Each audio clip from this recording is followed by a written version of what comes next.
Hey there. Hello. Welcome to our Cape and Cowl Infinite Awesome Pod. Wait, what is it? Say it again, Cody. I always get the order mixed up. It is the show based off of the bookstore Cape and Cowl Comics. It is called the Infinite Awesome Cape and Cowl Book Club Show. Nice work. Nice work. Excellent. I am going to be your leader this evening, Kev Budzilla, aka Kevin McCormick. I'm joined today by our digital guru, Cody, aka the Mutant Menace up there, and Hello. Eitan Manhoff, the proprietor of this fine establishment down below. That's me. All right. We're going to require everyone who's tuned in to keep us up to date on how the audio's sounding. We got a couple new headsets in the mix, and if it sounds bad, you let us know. We'll take steps to fix it. Let's see here. You go, Ruby. Check that out. That's Hey, awesome. Ruby. That's excellent. I'm really happy that we've. Lots of echo. Okay, lots of echo. Eitan, ditch the headset. Who's echoing? It's me? It's me? I don't know. You're the All right. wild card. I don't know. I think I just heard myself, though, in somebody's. Eitan, you might have to tap the button for the cam mic and change the mic. Thanks for bearing with us, everybody. Oh, Kevin. It's Kevin. Says It's everybody. Kevin. Oh, So that might be on our end, maybe, Kevin. okay. Let me fiddle with my audio a little bit. I wonder if we're picking each other up.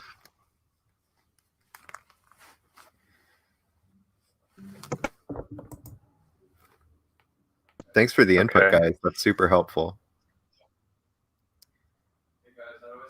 Hey guys, how do I sound now? Do I have real bad echo?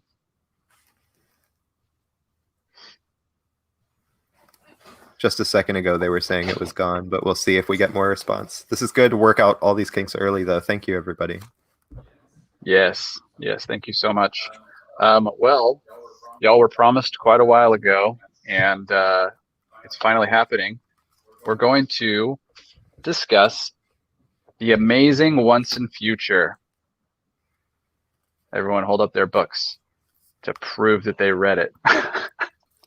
Proof of read. Proof of read. Okay, this is by Kieron Gillen with art by the incredible Dan Mora, who is also the artist of the new Dark Detective book that just came out this week. So I'm loving Dan Mora right now a little more than I ever have before. How about you guys? Definitely. Big time. Yeah, he's crazy. He's good. All right, well, let's just jump in. What's cool about Once and Future is it deals with a bunch of Arthurian legend in sort of a new modern adventure story. What's cool about it, and what I didn't really realize when I started reading it, is how prevalent Arthurian legend is in so much of modern culture. Stuff like Tomb Raider and video games, poems, books, movies, TV shows. I checked out a list of Arthurian-inspired works, and it was pages and pages and pages long. So lots to dig into, lots of fun stories. What's kind of cool about Arthurian legend is that it's been told in a variety of ways from different sources. So it's not, I wouldn't go so far as to call it fluid, because there are some established characters and some bit pieces that don't change, but it does kind of move and change as you hear the stories told by different cultures or at different points in history. In fact, a lot of the characters that we deal with in Arthurian legend don't even get added until a lot later in the creation of that stuff. Like there weren't, Galahad and Lancelot weren't necessarily in the very first representation of Arthur in history. So all really cool stuff. I took some notes as I was going through this, and we're gonna go through it all together. If you guys have any questions about the Arthurian stuff, I can try to dig into my notes and find answers, or maybe I can answer those later. But let's jump right in. And we're probably gonna have a little spoiler action when talking about this book. Yes. I imagine this volume has been out for some time now, And Yeah. we're going to be dancing around the action. We got to. Yeah, we're gonna have to do all of it. There's not really a way to avoid spoilers while talking about these things because they're so specific to little bits of history and folklore and things like that. So be warned if you haven't read this yet. You're gonna find out a lot about it, but it might motivate you to jump in. And there's a whole second volume that you can read, and it's ongoing. So definitely plenty to get into if you enjoy this kind of stuff. So our book opens on an archaeological dig in Great Britain where a gentleman is showing a lady a artifact that he recently uncovered, which is a scabbard. What old swords do we know that use scabbards that are famous from Arthurian legend? Wild guess. You guys go for it. It's the Sword in the Stone, guys. It's the Sword in the Stone. The Sword in the Stone, everybody. It's not. It's Excalibur, which are actually not the same thing. And I realized that they are, when I was doing the research, that a lot of times the two tales are kind of told as the same thing, but they're totally not. The Sword in the Stone was where Arthur Pendragon first pulls the sword and claims the right to become king at the age of 15. And Excalibur is actually gotten by Arthur by the ladies in the lake much later in his career as king. And it's actually not even the only time that a sword appears in a stone. I think during one of the Grail quests or something, another sword appears in an anvil in a stone. So there are lots of swords and stones in this stuff, which is actually a joke that's made in the book, which we'll get to. So excellent effort, Eitan. A for effort. They've located a magical scabbard. And this gentleman is not really paying attention. He's so excited about the discovery. He doesn't realize that this lady he's showing the scabbard to has a couple of tough-looking gentlemen join her. And he all of a sudden gets real worried. Like, hey, what are you guys doing here? I forgot to ask. I was so excited. Well, what they want is England back. And then we get the splash page. So this is kind of the beginning of this epic adventure where some forces are trying to bring King Arthur back through. Are they trying to make England great again? That's the vibe I got from these guys. Yeah, Ruby. Kind of. That's what I'm talking about. Kind of, yeah. Yeah, it's fair. Well, and I guess, so the whole thing is that, Arthur, the legend has it that Arthur will rise again during Britain's darkest hour.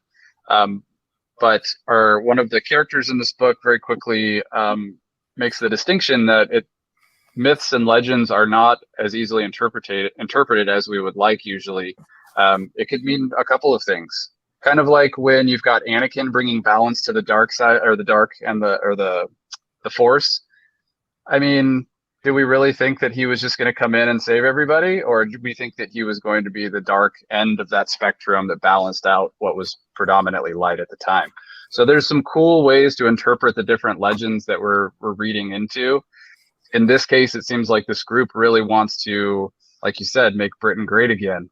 Because, I mean, Arthur, I don't know, what would you call it? He was a nationalist. He loved his country.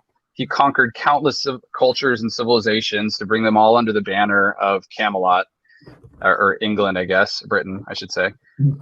Sorry, I get all these things confused. But he wasn't real friendly to a lot of the other civilizations that weren't falling in line or that wanted to go up against him. He always made them pay very dearly for doing such things.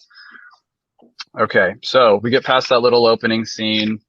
And we move on to a granny in what looks like an assisted living home who's listening to the news, and they actually are talking about a old scabbard that was found at an archaeological dig, and that there was some murders going on.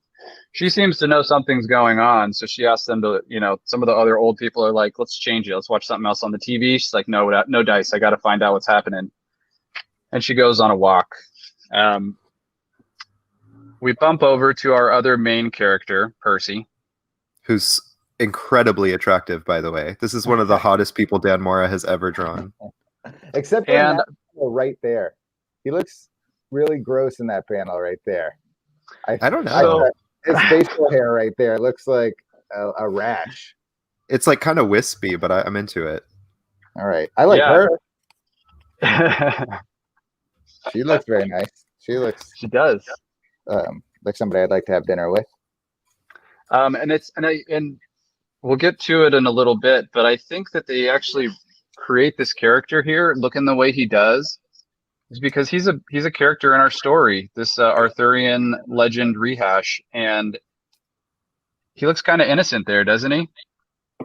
Just keep that in mind as we get a little further into the story.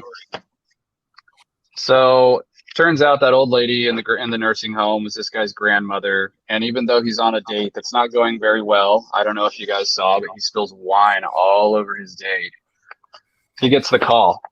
The girl thinks, oh, this guy's getting the obligatory call from his friend to help him get out of the date that's not going well, but he really and truly is concerned that his grandmother has escaped from the nursing home and he needs to go find her.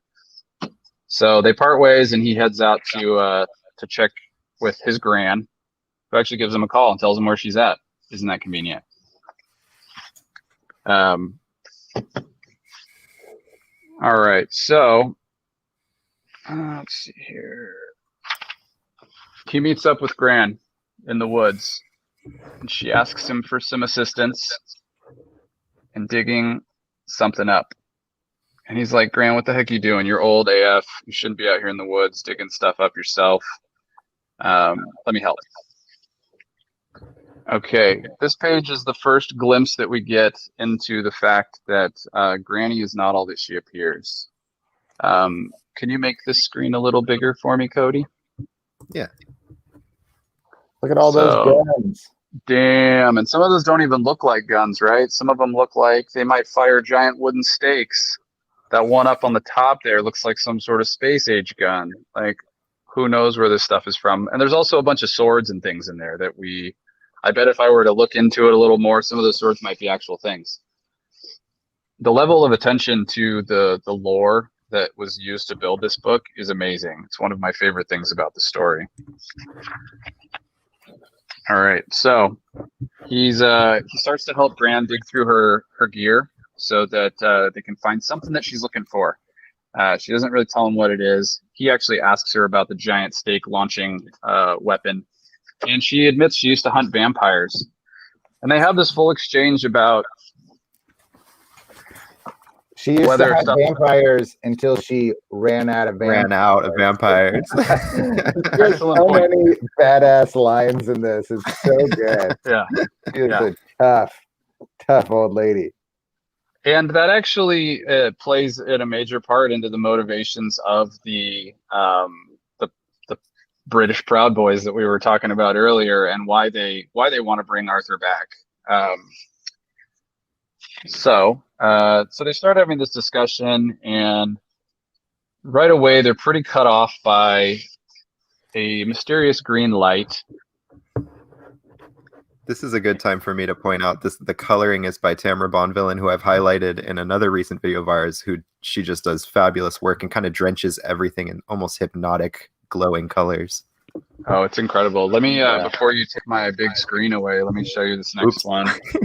That's okay.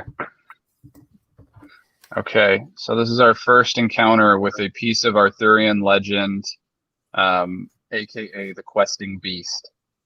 Now, I want to tell you guys some stuff about the Questing Beast. It was kind of a fun part when I looked into it. So the Questing Beast is actually, its name comes from the great noise it emits from its belly, a barking like 30 couple hounds questing. So I never noticed this when I was looking at it previously, but look at the belly of the beast. I didn't notice that either till right this second, and that is terrifying. Isn't that awesome? Really. I hate it. So I hate the it. noise that this beast makes, in my mind originally I was imagining like a hissing or some sort of dragon cry, but it turns out the noise this thing makes is the sound of a bunch of hunting dogs questing. So cool. And this questing beast appeared twice during Arthurian legend. The first time was before Arthur fell in love with a woman who came to his kingdom who was married to another king, King Lot. And he decides to have a baby with her. So they hook up, they have a baby. It turns out that this lady is actually his half-sister. Oh. I don't know, and I didn't know this before, but there's a lot of accidental incest in Arthurian legend. Accidental. Sure. Sure. So that was one time, and then the second time.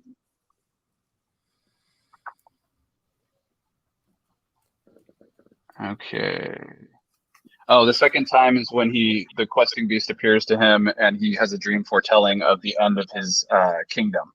So major things happen when this beast shows up, and the beast is meant to be sort of a harbinger of chaos and destruction.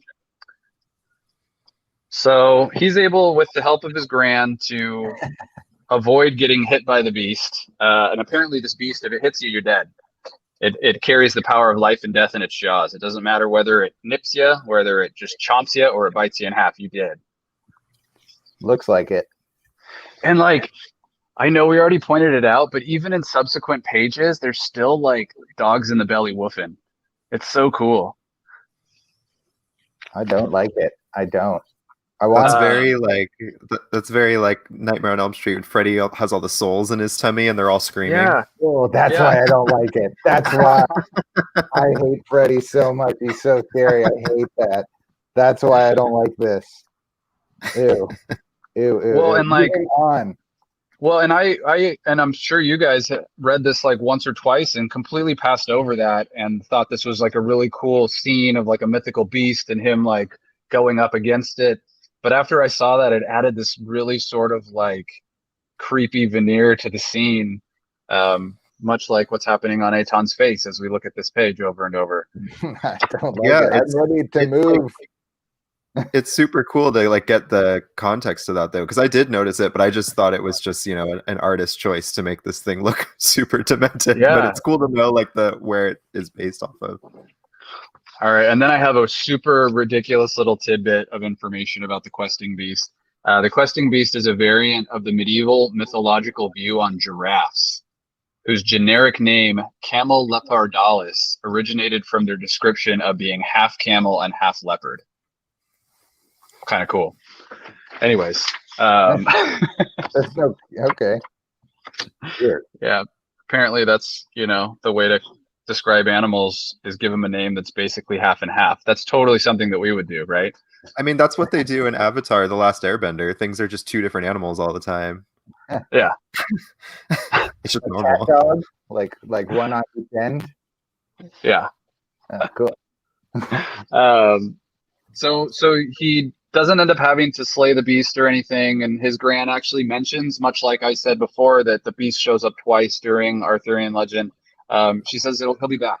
Don't worry about him. If you go chasing him, you know, no one's fun who gets too obsessed with monsters. So they get their gear, they head out. Grandma gives him a little bit more information about what's going on, and he starts to ask her, like, so you're saying Arthurian legend is true, Excalibur is real? And she says it's not true, but it's real. And we are introduced to the concept that these stories and these myths and fables have so much power that those that choose to become involved in a way that's more than just a casual observer can actually access the stories and what's happening within, whether it's prophecies, whether it's traveling to realms to find the Grail, whether it's looking for Excalibur. There are ways that you can manipulate the real world with details and facts that mimic the original story that allow you to be beholden to this stuff. It's really cool. It's why she's a monster hunter. She knows all these stories, and even though they're not factual, they're real. What a cool concept, right? I think, and I see Michael's got a comment on it. They don't just like pack up their stuff and go, because like that beast comes and our guy is like, okay, Gran, I'm out. This is horrible. That thing with the Freddy belly almost just killed me, and I hate this because I'm a reasonable human, and I'm leaving. And she pulls a gun on him, pulls a gun on her own grandson that she raised as his mother and father, as we come to see the importance of that later, and points a gun at him. He's like, Gran, you're not going to shoot me. I'm your grandson, whatever. And then, boom. She do that. Shoots him in the face. And like, I actually had to go back and review it, but she shoots like half of his ear off. It's not just like she grazes his face or something. She blows like a major chunk of his ear away. He got over that really quickly too, incidentally. Yeah. I was gonna say, like, the fact that he even sticks around was like astonishing to me. Yeah. And I should say too that my take on what's going on and the discussion that they're having, you're totally right, Mike. She does not give a lot of details. Some of these details show up a little later. I just wanted everyone to kind of understand how they're manipulating the myth and the story in order to get where we are going to be going through the rest of this book. Okay. Let's see. And this is actually the point when Gran says, she's talking about the multiple interpretations of the mythology, and she says he could return because it's Britain's darkest hour, but his return could cause it. So that's where we're at. All right. Chapter 2.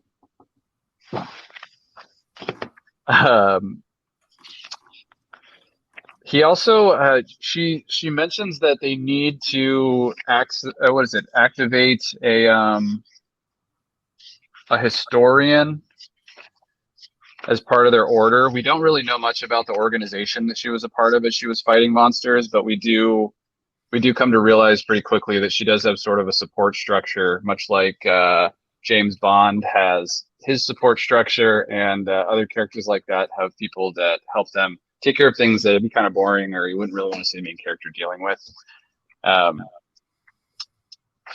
Okay, let's see here. All right, so they show up on a quest. And I'm trying to remember where they end up. What's the place? They go to... They spend so much time driving around in this book. They do.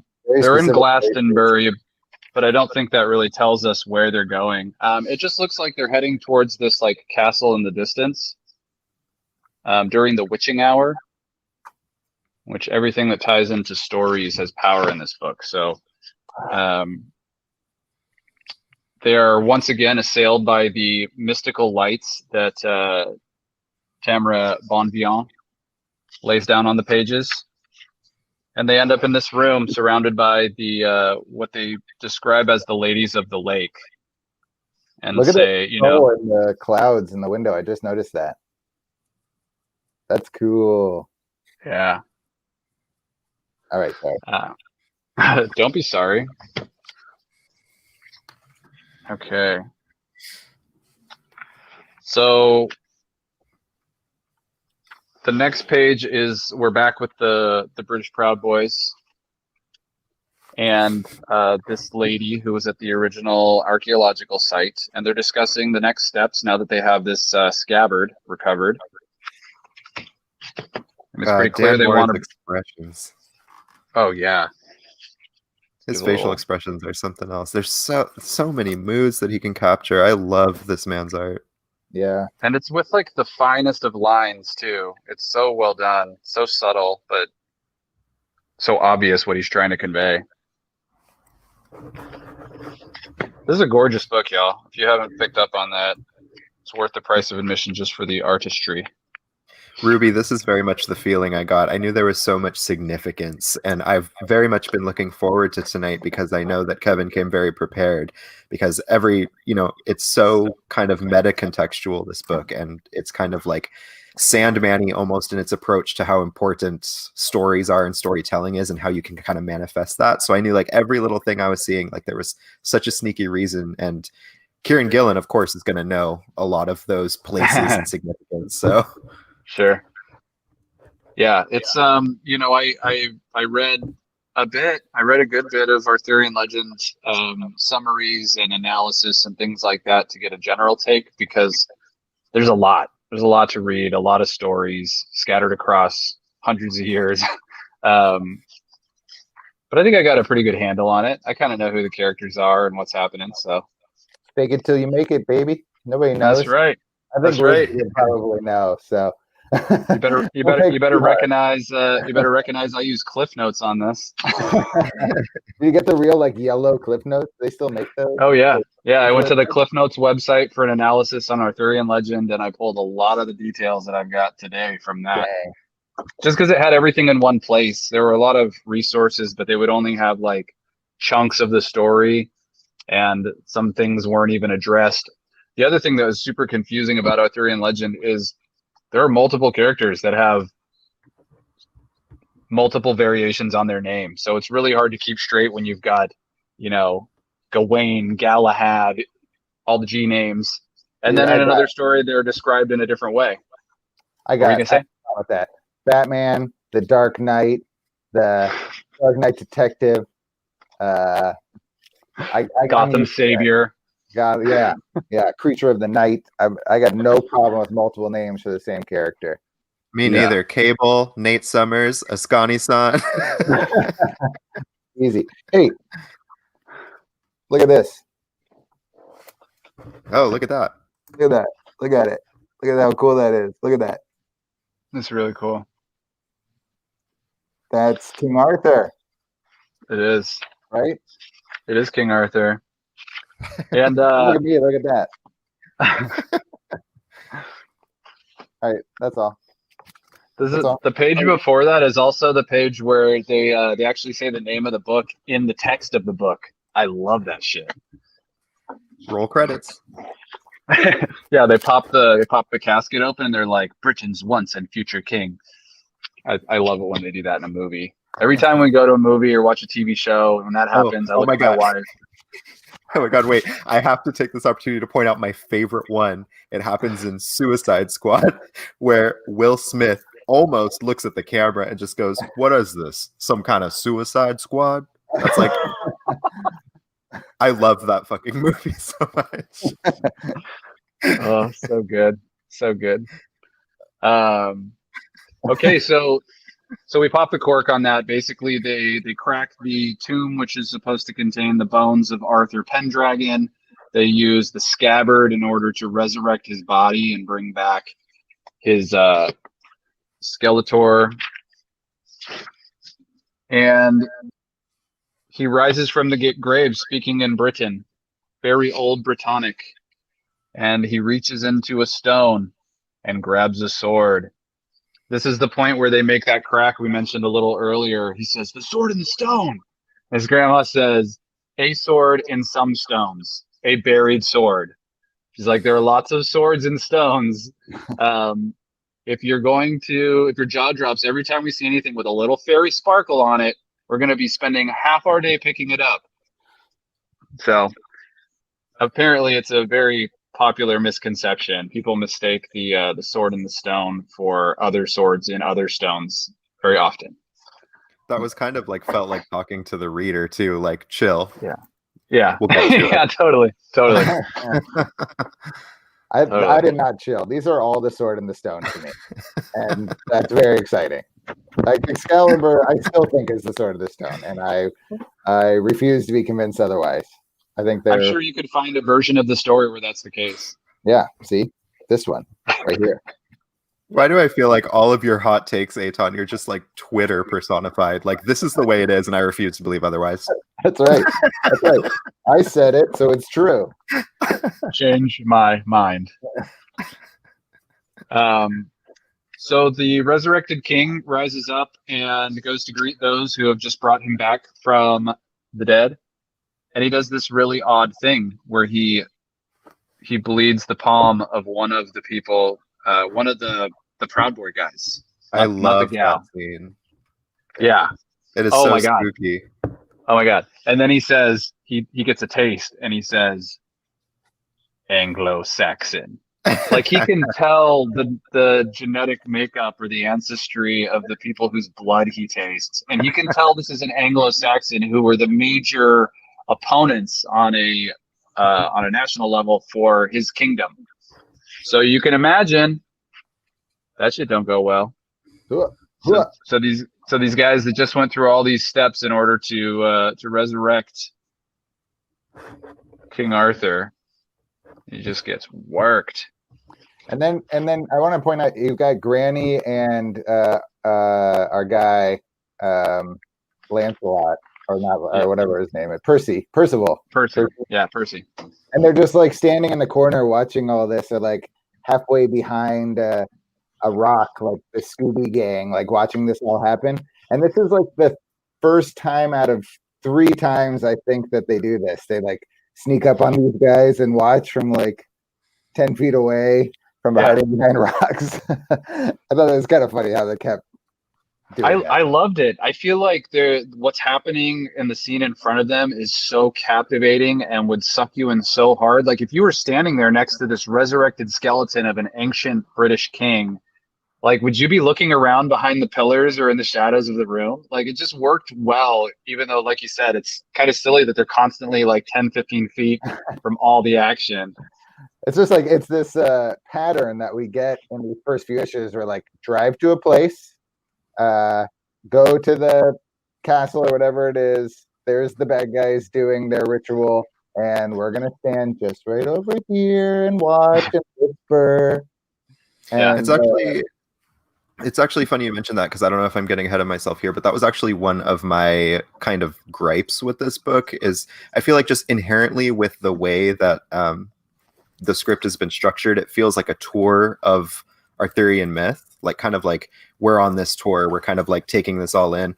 And actually like that kind of pattern, that formula actually kind of I became a little bit weary of it. And it's just kind of like Granny being an exposition machine was kind of something I kind of like had a little bit of a gripe with, that I downvoted this book a little bit for. So it's funny you should mention that. I don't know if we're getting ahead of ourselves by like personal thoughts, but no, I don't think so at all. I mean, I think that I think what I got from that, because I recognize what you're saying. The sense I got more was more like it's rolling downhill. It's already going. We can't stop it. So all they can really do is peer in from time to time to see how it's progressing in order to make the decisions and changes that they need in order to try and manipulate this myth in a way that'll benefit them. So I get what you're saying. I took it a little differently, but you're right. There is a lot of just observing what's going on, especially when it comes to stuff happening in the other world where it directly pertains to the myth. Mm-hmm. I have a gripe too. I'm just ready to shit all over this book that you picked, Kev.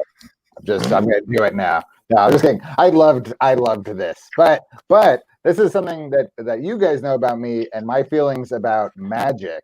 And like King Arthur is resurrected here. All right. First thing he does is reach into a stone and pull out a sword. And then the next thing he does is like do the blood tasting like classification of that guy. And then the chopping. And then the next scene that I'm sure you're about to just describe, he kills all those assholes, and then he brings them back to life and like gives them suits of armor, and makes them his like zombie soldiers. And like what are his abilities? Like what can this resurrected king do, and is it everything or anything that the story needs?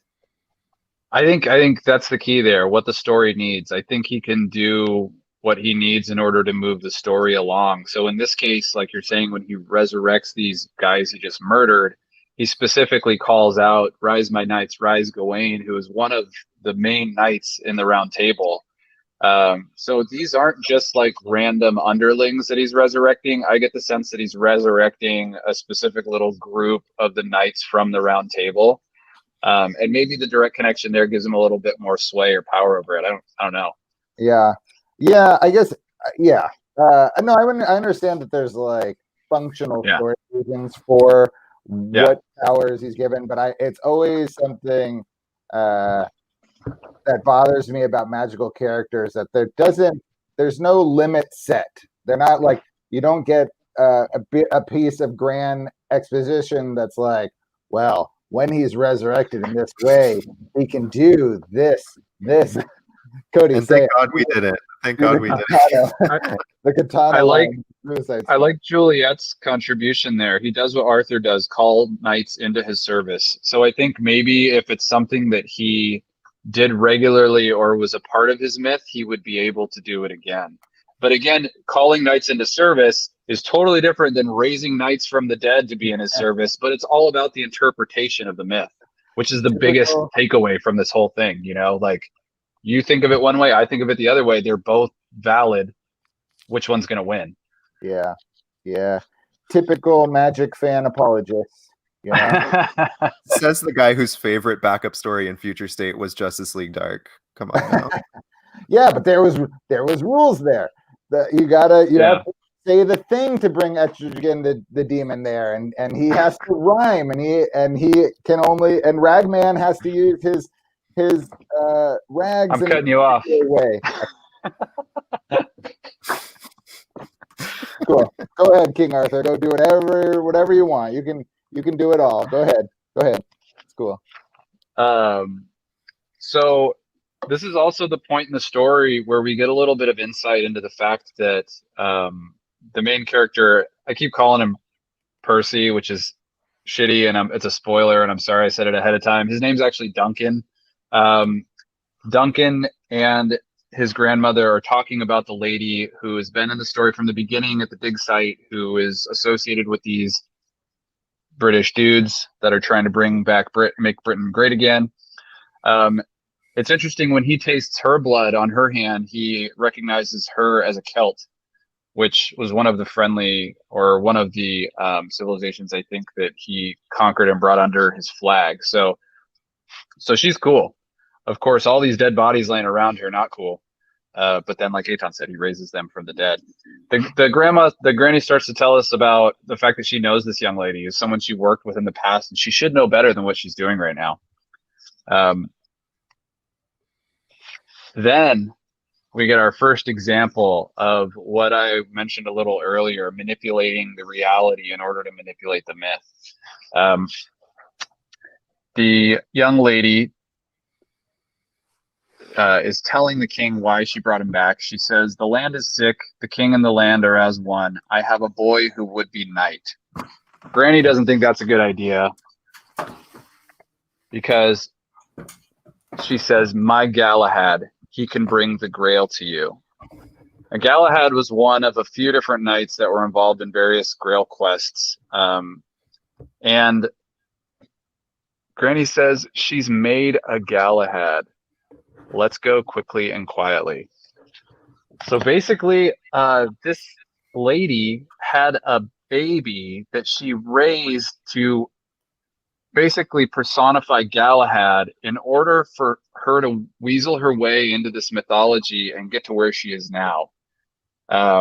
It's super freaking cool. I don't know, has there ever been any books like that where people are playing with mythology and it affects the story real time right there? I can't think of anything off the top of my head, but maybe you guys can. Gosh, I feel like there is. Yeah. I got some readers we have some readers in the chat. Does anybody else have any examples of that happening in other stories? This just felt so cool and fresh to me that it was the main reason I love this story so much. It's like the never-ending story. Does something like that happen in the never-ending story? Totally. Yeah. Love the never-ending story. I love the never-ending story. Currently, fighting the urge to sing the song right now. So basically, they get spotted. They don't get out of there quietly. I think Duncan kicks a rock or some shit, and they get busted. So King Arthur turns his knights on them, and they got to get the fuck out. Of course, Granny brought her C4 So all's good. Apparently, regular munitions work against supernatural forces when all you're trying to do is blow apart the entrance to where they're at. So the king actually says to this young lady, like, let's go find a sword befitting my station. What do you guys think that sword is going to be? Aton. Sword in the stone. Sword in the stone. God damn it. It's Excalibur, Aton. Got to see every time. Damn it. Every time, got him. Okay, this is the part that I mentioned a little earlier, a little bit prematurely, where Grant mentions, all right, we need to get a hold of a historian to help us out because the last guy who was our historian in our organization, he gone. And Duncan mentions, hey, I was just on a date earlier with a young lady who's a historian. What a coinkydink. And this is, again, an example of the story getting its hooks into someone who parallels the story. So Grant says that's not a coincidence at all. Like, there's a reason that the girl you were on a date with when you were introduced to this entire madness is a historian. So they call on her and she joins the gang. It's such a cool way to like just bring characters in and explain things away with like a sweep of the hand as opposed to like bringing them in and talking to them. So there's this whole bit where she's inducted essentially by Granny, who pulls a gun on her as soon as she opens the door, of course, and then takes her to a lockbox to give her some secrets so she can take her role in this organization of monster hunters, Arthurian legend aficionados. I don't know. I thought that was so funny that she points the gun at her and he's like, you can't just keep doing that. And she's like, why? It's working.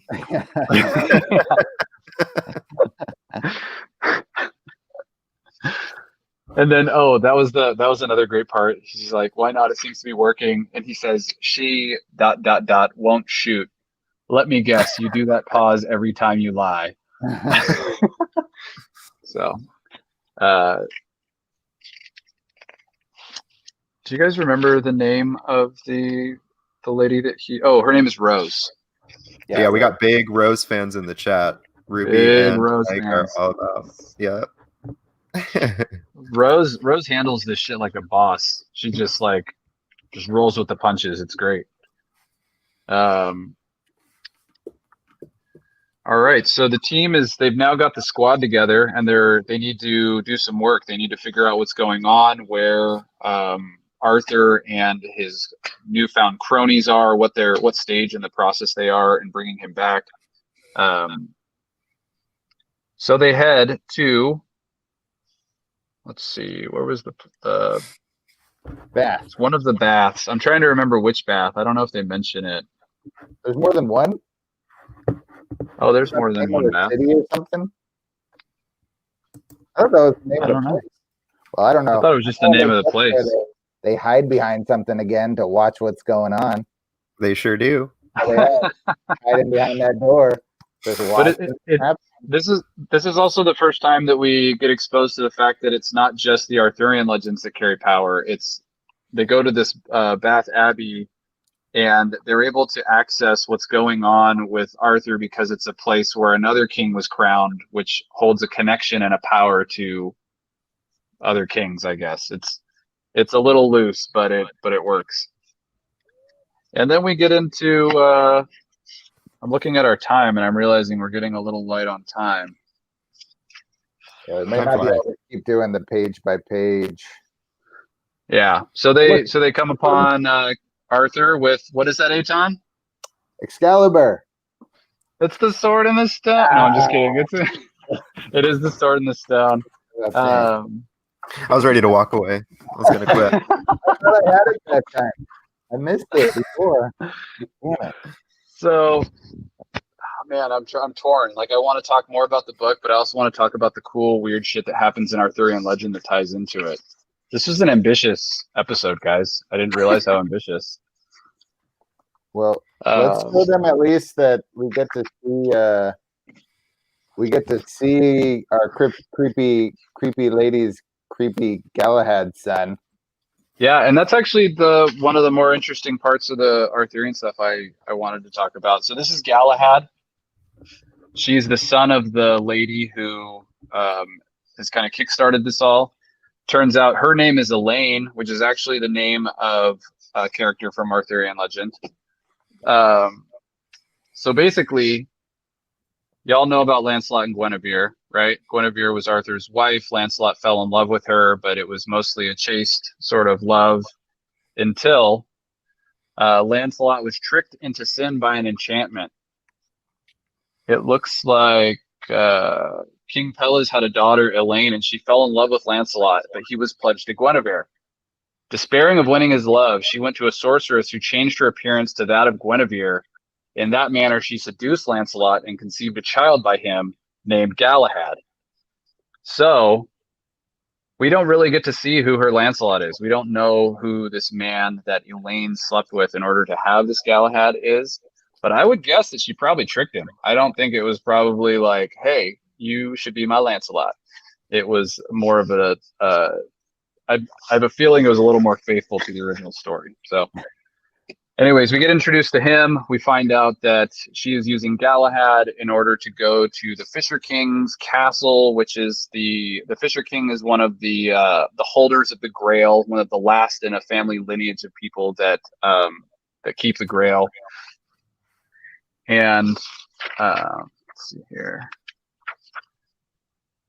So they go to the Fisher King's castle. And what's cool in this book, as you probably can tell, is that you have to sort of draw these threads and figure out like how a real person could apply in this fantasy role.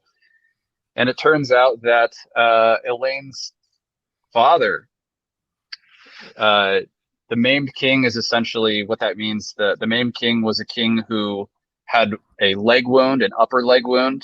In some versions of it, it has to do with his genitalia. It has to do with not a mortal wound, but a wound that takes away their ability to really do anything except for fish. So turns out that Elaine's father maimed himself to allow her and Galahad to gain access to the Grail castle. Now, we're moving a little quicker through the story now, just due to time, but Granny and Duncan and Rose all show up at the Fisher King's castle. And it turns out this is Granny's ex-husband.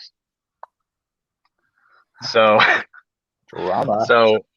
So we finally find out that the impetus or the reason that Elaine is pushing this whole agenda forward in the first place is that she was brought into the family of monster hunting by grandma and grandpa. And it got to a point where, like we talked about earlier, Granny had hunted down all the vampires. They had gotten to a point where they had cleaned up a lot of the mythological stuff that had been going on around them. But Elaine didn't want to give up. She still wanted this world of mystery and wonder that she could go out and hunt monsters and do what she was raised to do. And so she started to work out her plan to have a Galahad, to get a Grail, to bring Arthur back, to bring back the age of Camelot. So it's just such a cool, like, full circle. Of course, they aren't able to pursue Elaine through to the Grail Castle because the Fisher King is like, you know what? You can't get to the Grail Castle without a Fisher King, so F you. Kablam. And then we get the loosest interpretation of the story that they use in this book to manipulate the mythology. Granny does give a whole bunch of exposition about what I just said. You know, the world was changing. She wanted to continue to hunt monsters, so Elaine left home. Granny actually told Grandpa, like, it's, you know, the grandfather she thought was in agreement with her, but it turns out that he wasn't, and he really thought it'd be cool to, you know, bring back this Arthurian world so that Elaine had something to do. So that didn't go well. They separated, and this is the first time they've encountered each other since. But now he's gone, so they need a way to get to the Grail Castle. So Granny starts saying, you know, Duncan, do you know what your middle name is?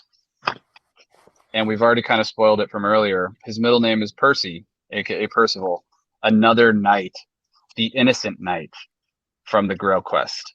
Another knight who is able to get to a Grail, maybe not the same Grail, because there are multiple Grail appearances and quests that happen throughout Arthurian legend. But just like Elaine created her own way to get to the Grail in case she ever needed to, Granny has done the same in her grandson Percival, who she raised in the woods, much like Percival from Arthurian legend.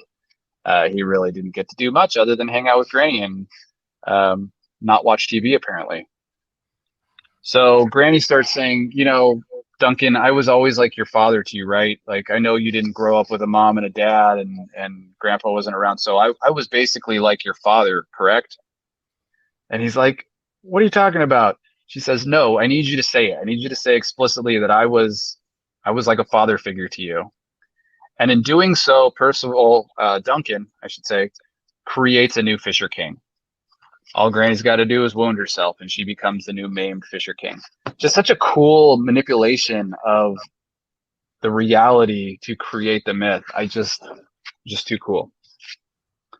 So Granny blasts herself. Oof. And then, of course, Granny, being the conniver that she is, she says, you know, well, you're going to somewhere where there's a Grail that could save me. So why don't you get going? So he heads into the Grail Castle, following her lead to not wake the dragon, to not sleep in the bed that shoots arrows, and to not free the maiden from the eternally boiling cauldron. And he shows up where we've got Galahad, who is already in the process of greeting the Grail procession. And the Grail procession is what happens whenever the Grail appears. It carries the three items from the death of Christ: the spear, the bowl, or the Grail, and what was the third one?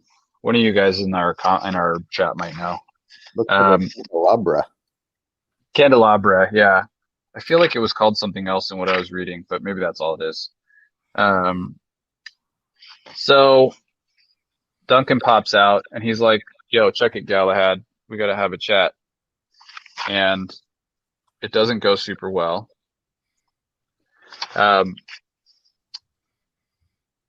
The Grail Maidens, actually, this is an example. This is the first time in the story where misinterpretation of the myth has dire results. So Duncan's sneaking around watching this, as we know this family is pretty into doing, just sitting there and watching from the shadows. One of the knights with Galahad finds him and takes a swing. To this, the Grail Maidens say, Sir Knight, who do you stand with? Whom do you stand? And this knight says, I march with Galahad. The wrong answer. The knights that came on the Grail quest originally showed up with Percival. Let's see, where is it? Yeah, Gawain accompanied Percival on the Grail quest, not Galahad. Galahad was with Bors and Percival. So it's like the knight fucked up and he got jacked by the Grail Maidens. I just think that's cool. There's got to be other ways they can weaponize this story or this mythology later in the story to affect results. So I'm really excited to see how that happens. I know that there's some cool shit that comes up with like the Green Knight. That's awesome. That's a whole other like awesome little mythology. But essentially, Percival and Galahad have it out. And Duncan actually makes a crack. He's like, hey, Galahad, he's like, that armor is not very practical, is it?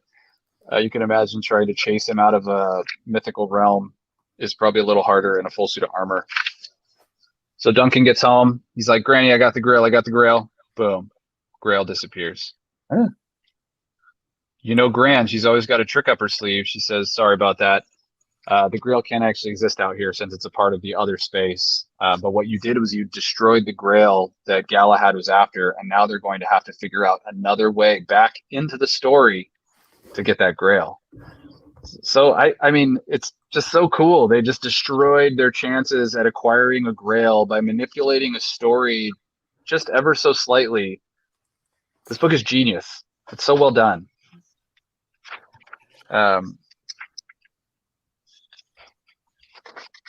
Duncan's starting to get it too. Sorry, go ahead. There's a big reveal there that happens at the house that we kind of passed over, which is do it. That what's the villain's name? What's her name? The red-haired Elaine. We find out that Elaine is Gran's daughter and Duncan's mom. Yeah. Shocking. There's an encounter where he is standing in the same room as Elaine and he says, "Mom." And she's like, "No, I'm Galahad's mom. I have to be."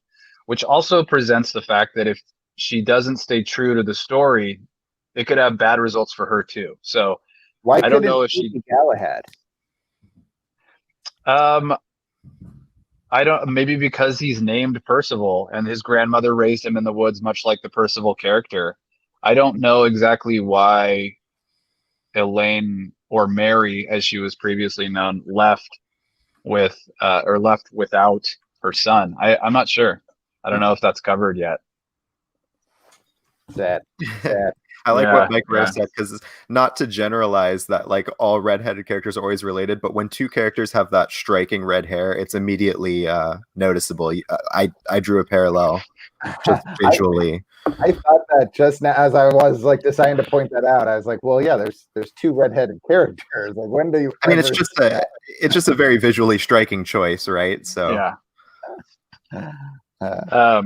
So Duncan is a quick study. He's got Gran bleeding out in his arms because she shot herself in order to become the replacement Fisher King. He has an idea. He's like, let's take her to the baths. And they're like, she's not going to heal in the baths. He's like, don't worry about it. I got an idea. Gran is not a fan, but he beseeches the ladies of the lake to provide him with a way. Redheads in England? I know. That was an element too, where it was like, well, yeah, but like, I don't know. Not right past me. So Percival beseeches the ladies of the lake at this bathhouse because all these places of power are connected. And he is the one who was finally given Excalibur. He doesn't even have to pull it out of the stone. It's amazing. That's how you know he's special. Son of a bitch. He just pulls it out of a pool. They make it easy on him. We're not going to waste your time. You can just pull it out of the pool, buddy. It's so good. So this doesn't change the fact that Gran's dying. So he goes back to try and find King Arthur and Galahad and Elaine. And he's carrying Gran over his shoulder, and he's like, "Listen, I need y'all's scabbard that heals people because my granny's dying." Oh, and this is also the point where he calls her mother, and she says, "I am not your mother. I'm Galahad's mother. I have to be." So ominous and weird to say that out loud. Excalibur is a hell of a sword, man. He swings it a couple times, and it just shreds these guys.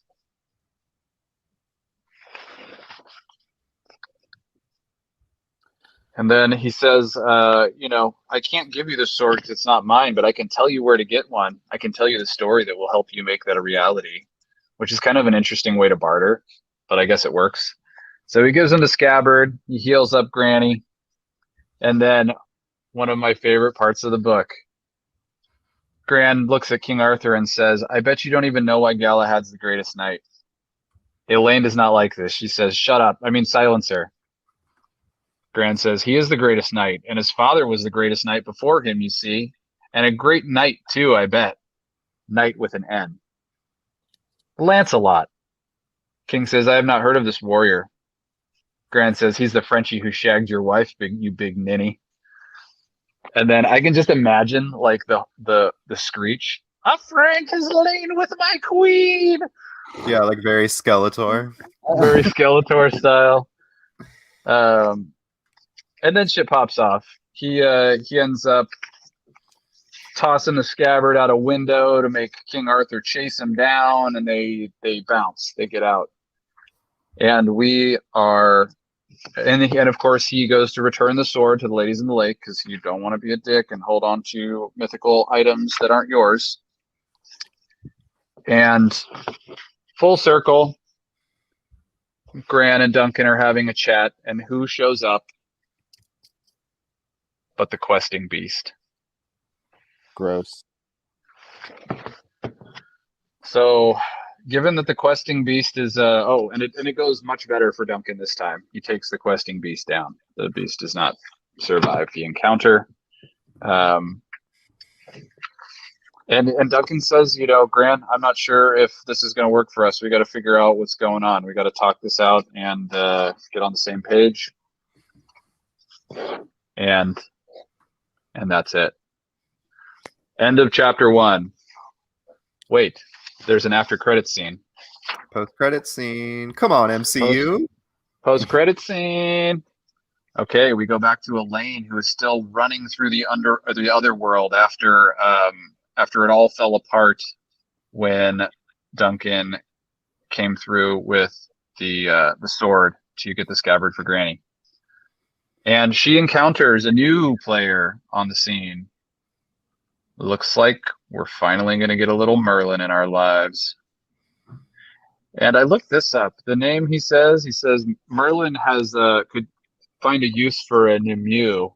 And I think that she was one of the main lady in the lake. I don't know how that really applies here. I wasn't able to really uncover a whole lot when I was doing some research, but there's some really cool shit to come, guys. This is only like a minor part of the Arthurian legend that I read about. I know that there's a giant chunk with the Green Knight that's epic that comes up a little later. I don't know. I feel like I've just been talking this whole time. You guys say some stuff. Didn't Kevin say some really great stuff, guys? That's what I heard. I wanted to point out another piece of amazing magic that Arthur does when he resurrects these skeleton winged horses. That was pretty cool. And another ability that I didn't know we would have, and also just some crazy good art. Oh, the hunt, when he summons the hunt. Yeah.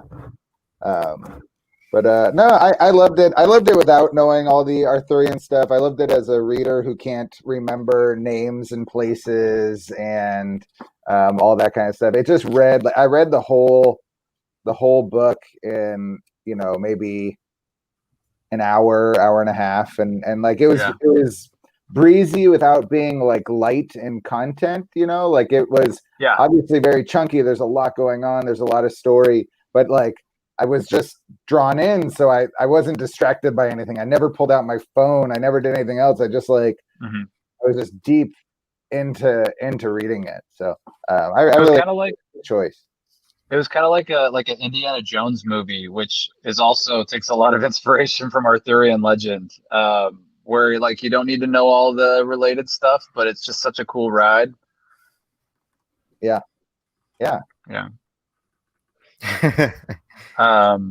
Did we have anybody last in the comments before we close this out? You guys were great. Thank you so much for sticking with me through me stumbling through a whole bunch of stuff I just learned about. So very, very appreciated. Yeah, awesome. Okay. So I'm gonna pick our next book club selection sometime soon. We'll see what it is. I'm getting pressured from multiple angles on my choice. We'll see if I will succumb to such pressure or not.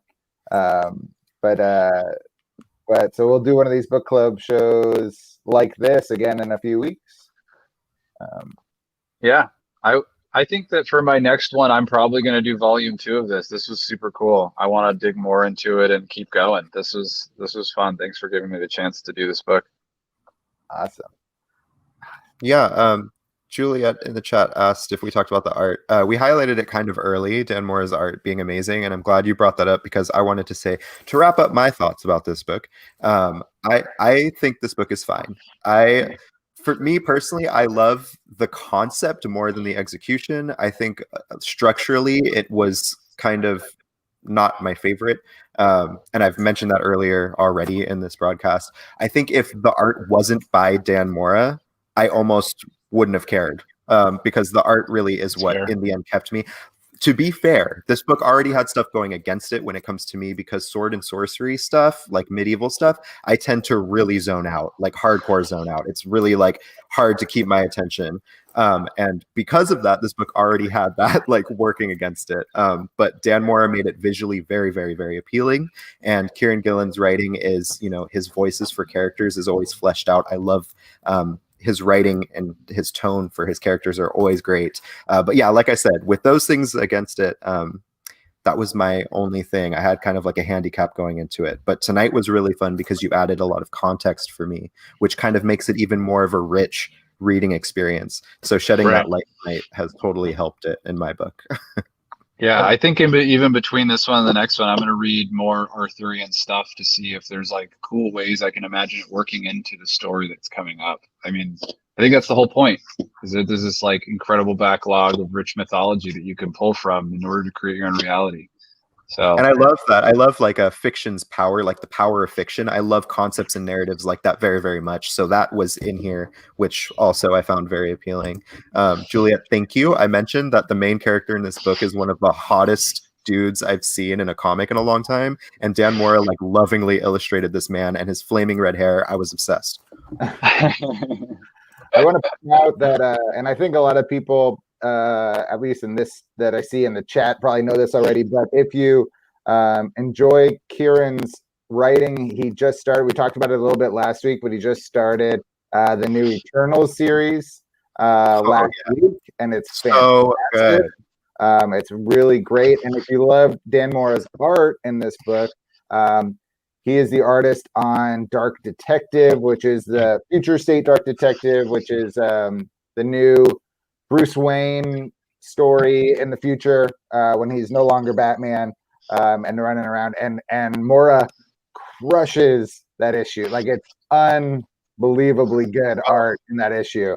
And isn't it worth mentioning the sheer versatility of Dan Mora? Because we just read this book with a lot of medieval imagery, and then we just read Dark Detective, which is in the far-flung future, and he's doing these neon skyscrapers reaching up into the sky, and it's very cyberpunk, and he crushes both aesthetics brilliantly. Like, I'm obsessed. Yeah, it's like from Blade Runner to Stonehenge. Like, he nails it across the board. It's truly wild. Yeah. We love you guys. Thank you so much for joining us tonight. We'll keep doing more of these. I'll figure out my pacing eventually, but you guys did great. Thank you for participating and contributing to the chat. Yes, this was so much fun. Oh, and I'm so sorry, we got to get going. But Juliet, if for people wanting some of that, Young Avengers, get some Novar going on. Marvel Boy. Anyway, all right. It's worth mentioning to anybody watching this during the live stream or after. I put a link in the description to go purchase this book from our website. It's available now. Please help yourselves. Let us know if you need any help with that. Like this video on YouTube and subscribe. It helps us with the metrics, and we had so much fun. Thank you guys so much.